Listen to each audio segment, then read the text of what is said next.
Salut tout le monde, c'est Dodo, bienvenue sur ma chaîne où on parle de photos. Je suis pas allé la chercher très loin celle-là.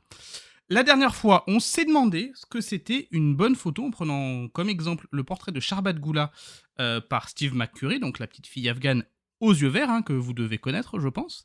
Donc vous pouvez la retrouver là-haut, là, je sais pas très bien si je vais réussir à m'y retrouver, vu qu'on est sur seulement la deuxième vidéo de la chaîne. Et je vais vous donner aujourd'hui mes tips pour un truc très important quand on fait de la photo, c'est-à-dire comment qu'on devient meilleur à faire des photos. J'ai un peu organisé ça un peu dans ma tête déjà. Donc on va déjà partir sur 4 pratiques qui vont vous faire progresser et qui pour moi sont totalement complémentaires. Pour moi, vous pouvez pas vous passer d'une de ces approches pour devenir meilleur dans la photo. Parce que c'est une approche assez simple et que vous pouvez appliquer vraiment sur tout. C'est assez simple quand on réfléchit, mais quand même, ma formation, elle a un tout petit prix. Vous vous abonnez, vous lâchez un petit pouce, et ça fait plaisir à son homme. Ces 4 trucs qui sont simples, ils se répondent un peu entre les uns et les autres. On a la pratique, c'est essentiel. L'analyse, ça va être votre autocritique. L'inspiration, qui pour moi est essentielle pour nourrir un art. Parce que oui, c'est ce que vous devenez dès que vous faites de la photo, de la musique ou n'importe quelle pratique artistique. Parce que ça va vous donner l'envie, l'idée, l'inspiration, quoi. Ça se travaille, ça se nourrit un peu. Et puis l'apprentissage en tant que tel, l'apprentissage technique, l'apprentissage pratique ou l'apprentissage factuel, d'apprendre des trucs un petit peu comme ça. Alors je fais des grandes phrases, je sais pas si ça a l'air un peu compliqué comme ça, c'est peut-être pas très clair. Mais si je suis pas trop manche, normalement ça s'emboîte plutôt bien tout. Du coup, on commence par la pratique. Comme on dit, c'est en forgeant qu'on devient forgeron. Vous aurez beau lire tous les bouquins, pour apprendre à cuisiner, au bout d'un moment, vous allez vous faire à manger. On peut commencer par des pâtes. Pour commencer, on prend des photos. On prend plein de photos. Des photos de tout. Alors, essayez d'avoir toujours un appareil sur vous. Je conseillerais plus un vrai appareil dédié. Un truc avec un objectif, des modes un petit peu manuels, etc.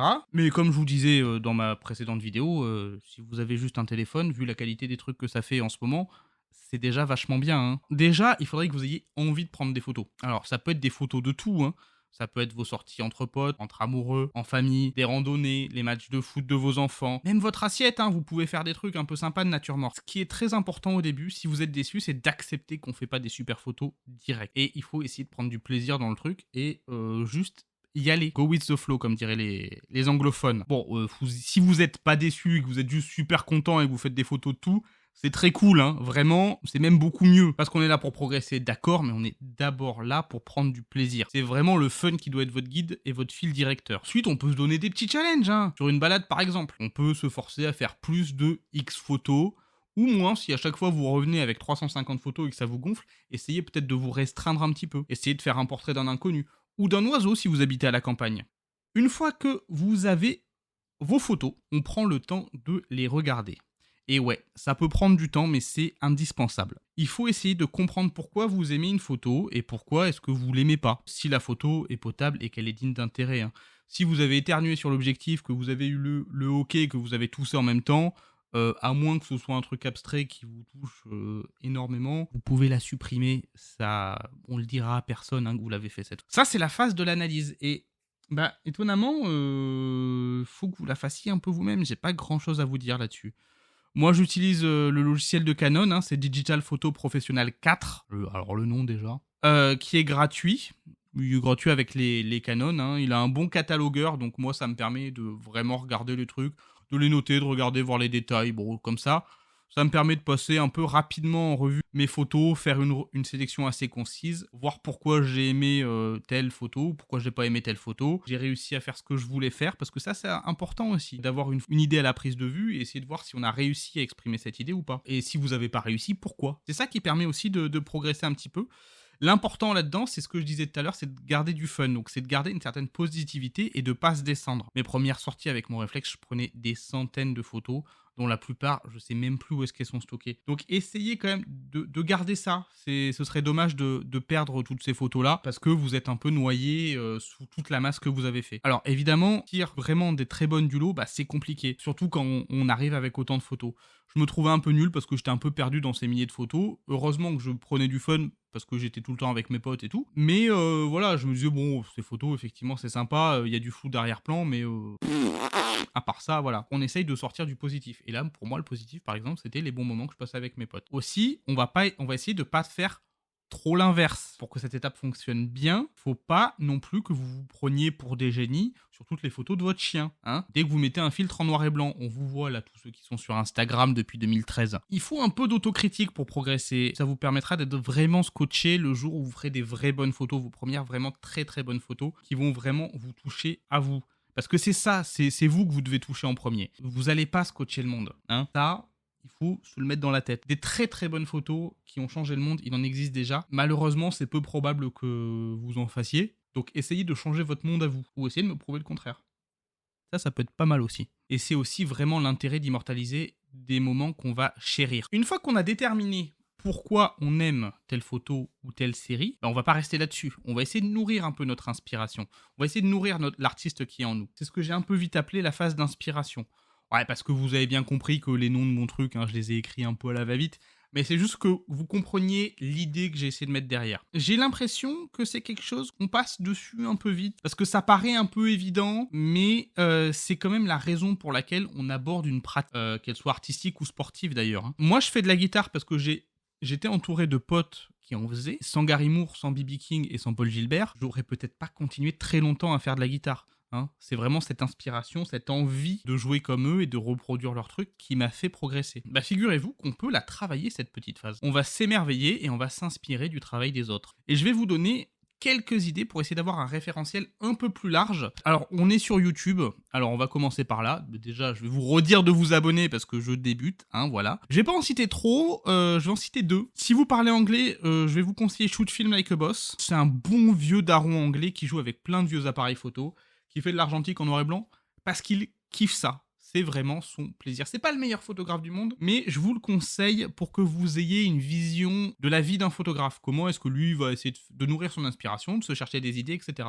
Moi, il m'a souvent un peu débloqué sur des phases où j'étais bloqué niveau inspiration. Après, en français, il y a la chaîne F1.4 de Sébastien Roignan, que j'ai pas regardé depuis un petit moment, mais qui explore pas mal de choses, pas mal de pratiques, et il est assez différent de ce que je fais, donc moi ça m'a pas mal apporté. Même si je suis pas allé vers ce que lui il fait, ça m'a quand même donné quelques idées. Mais bon, je vais pas non plus vous donner toute ma concurrence, parce que je débute, alors non mais vous restez là, et vous bougez pas. Dans ce côté récurrent, vous avez aussi pas mal de revues papier. Alors oui, je sais, je suis vieux, ça va. Je pensais notamment à quelque chose un peu comme ça, voilà, c'est chasseur d'images, moi c'est quelque chose que j'aime bien. Je vous le conseille parce que moi, ça m'a pas mal aidé sur pas mal de choses. Il y a donc voilà, réponse photo, chasseur d'images que j'aime beaucoup. Ce sont des choses qui vont vous faire connaître de nouveaux photographes, vous proposer des critiques de photos, donc comprendre peut-être comment est-ce qu'on peut lire une image, plusieurs visions de lecture d'image. Ça va vous parler d'expositions qui sont un petit peu partout en France. C'est super accessible et ça peut vraiment vous apporter quelque chose de nouveau dans votre vision de la photo. Après, j'en cite 2, mais allez dans vos bureaux de tabac, marchands de journaux, etc. Classiques. Testez-en 4 ou 5 et voyez celle qui vous convient le mieux, dont la ligne éditoriale va vous parler le plus. Et n'hésitez pas à vous abonner parce que la presse papier en ce moment, je pense qu'ils en ont pas mal besoin. Alors évidemment aussi, pour rêver, on a le beau livre, le beau gros livre, comme je vous ai montré la dernière fois, de Steve McCurry. Ah, c'est lourd, hein. C'est lourd, avec les reflets, c'est pas pratique à manipuler, à montrer à la caméra, mais déjà, rien que la couverture, c'est magnifique. On est scotché à chaque image. Je ne vais pas vous remontrer la photo de la petite fille afghane, mais là, je vais ouvrir au pire. Voilà, on a ce portrait qui est absolument magnifique. Bon, évidemment qu'il rappelle Sharbat Goula, c'est le même mec qui a pris la photo au même endroit. 10 ans après, évidemment, il essaye de refaire les mêmes choses, le type, il n'est pas non plus débile. Mais les portraits de Steve McCurry, c'est vraiment quelque chose d'assez exceptionnel. J'en ai pas beaucoup de ces choses-là. J'ai un livre de Magnum, j'ai ça, et puis un autre que je voulais vous montrer, c'est celui-là de Sebastião Salgado, qui est un franco-brésilien. Il a la nationalité française, mais il est né au Brésil, donc c'est vraiment ça qui l'a nourri en tant qu'artiste. Il ne fait que du noir et blanc, et il a une vision de la vie, une vision de l'humain qui est, je trouve, magnifique. Et voilà, donc je voulais vous montrer, je vous l'ai mis à côté de McCurry parce que, bah, il y a mon coloriste préféré et que c'est vraiment mon préféré en noir et blanc? Peut-être, je suis pas sûr, à 100. Mais voilà, vous avez, Kofi, hein, donc oh, regardez-moi ça. Regardez-moi ça à quel si vous me dites que c'est pas beau, bah, c'est que vous aimez pas vraiment la photo, je crois, hein. Ou alors que vous aimez des trucs vraiment très différents des miens et donc hésitez pas à me dire ce que vous aimez dans les commentaires parce que, ça me fera découvrir des nouvelles choses, hein. Il y a peut-être quelques découvertes impromptues qu'on peut faire. N'hésitez pas à visiter les bouquinistes, tout ce qui est livres d'occasion, dans les rues, dans les petites librairies, les ouvrages un peu cachés, les ouvrages un petit peu... C'est moins cher, c'est plus personnel. Ça donne le sentiment de découvrir des petites pépites qu'on est les seuls à connaître. Donc je vous en montre quelques-unes. Madeleine de Cinetti, un village. Donc c'est la Bretagne dans les années 70. Alors il y a 2-3 trucs un peu trash. Mais voilà, des petits instants de vie, des enfants qui jouent avec des patates. C'est tout con, mais il y a de la couleur, il y a de l'émotion, la composition, elle est pas révolutionnaire, mais c'est joli, quoi. C'est joli. Et c'est très agréable à lire. Celui-là aussi, j'ai pas trouvé beaucoup d'informations, j'ai pas cherché très longtemps non plus. Shirley C. Burden, Présence. Je bossais à Radio Présence, donc ça faisait un petit rappel, c'était rigolo. Donc voilà, avec notamment, bah voilà, je travaillais chez Radio Présence, Radio Catholique. Un petit passage sur la foi, qui est... Alors, je trouve une jolie photo quand même, parce que bon, hein, ce serait dommage de vous montrer un truc moche. Notamment, il s'était enfermé dans un monastère de franciscains, je crois. Et il avait visité Lourdes. Ah voilà, c'était cette photo. Non, il y en a deux que j'aime bien. Mais vraiment, voilà. La photo de ce gamin à Lourdes qui passe devant la photo de groupe avec probablement son père qui est dedans, je la trouve vraiment exceptionnelle. Donc vraiment la vision d'un Américain sur le Lourdes des années 70. Et puis voilà, on apprend un peu avec le texte. Sa femme travaillait à Lourdes sur l'époque, elle faisait du bénévolat, machin, etc. Bref, Reporters sans frontières. Oula, c'est blanc.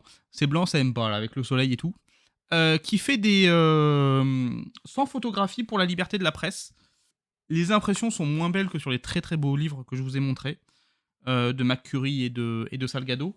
Mais ça permet quand même de découvrir des nouveaux photographes, notamment bah voilà, Véronique de Viguerie, qui est l'une des photojournalistes les plus en vogue actuellement. Vincent Munier, qui est un photographe de nature absolument exceptionnel.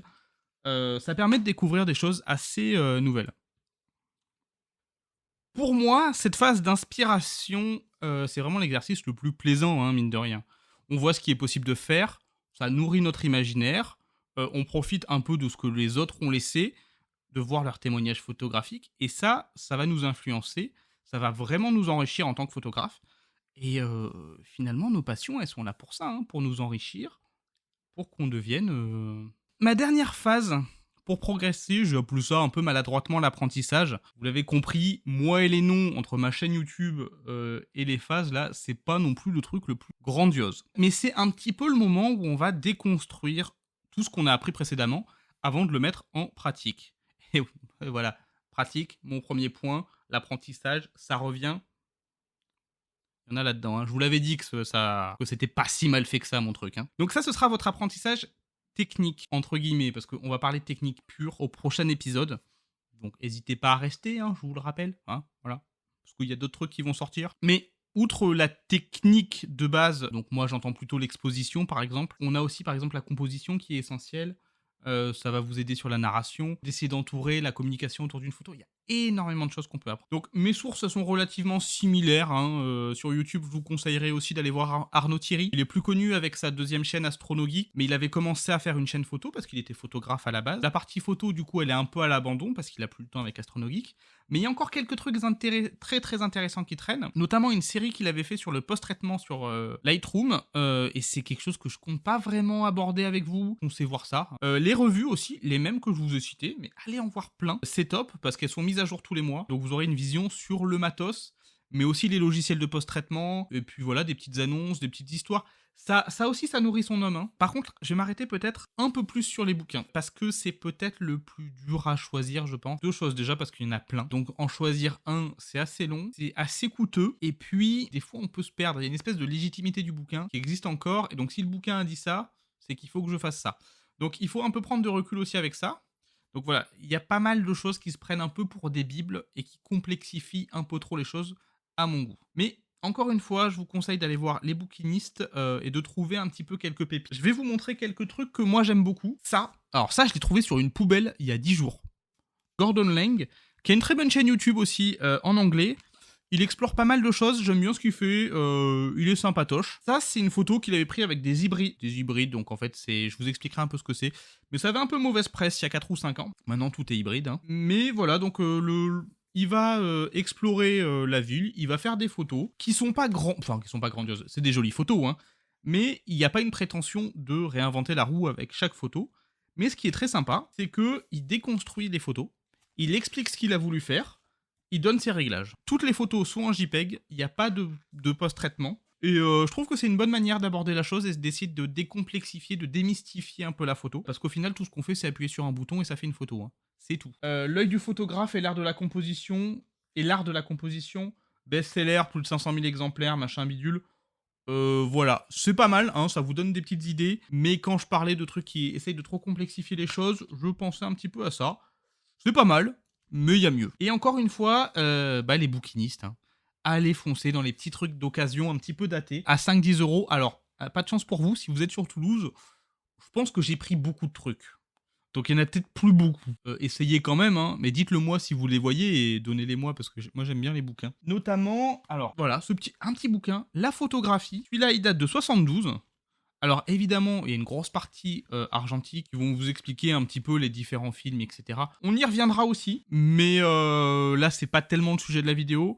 Mais il y a encore pas mal de choses sur la technique, sur la composition, sur l'approche de la photo, des choses qui sont encore très très actuelles.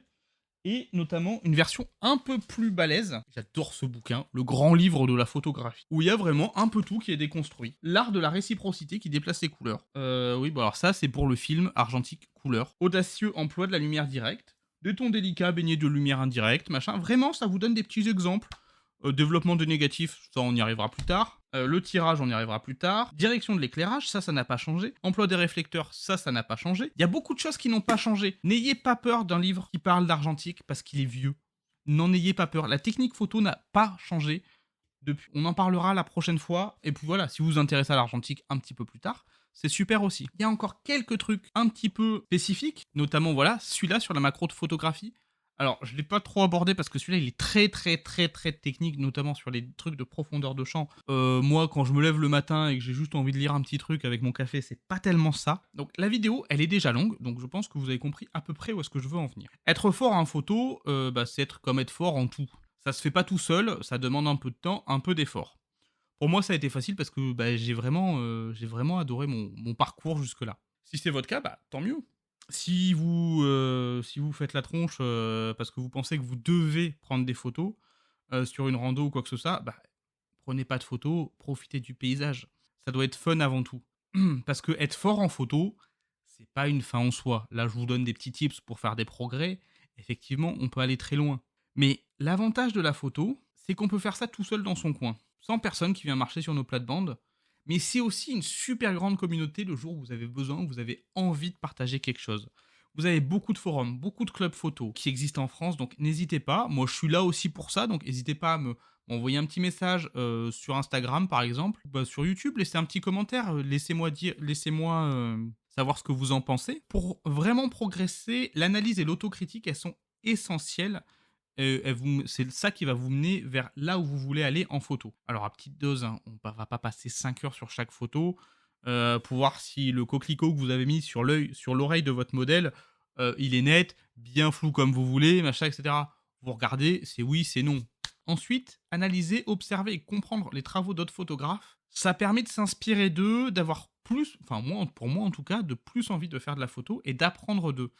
On apprend de ses inspirations et ça alimente nos envies et nos idées. Et ça, c'est vrai pour tout. C'est vrai pour la musique, c'est vrai pour le cinéma, c'est vrai pour beaucoup de choses. Évidemment, le partage et la discussion, ça alimente tout ça. Donc n'hésitez pas à rejoindre un club ou discuter de photos avec des amis. Montez votre petit club informel entre vous, deux, trois potes. Moi, j'espère aussi pouvoir vous accompagner un petit peu là-dedans.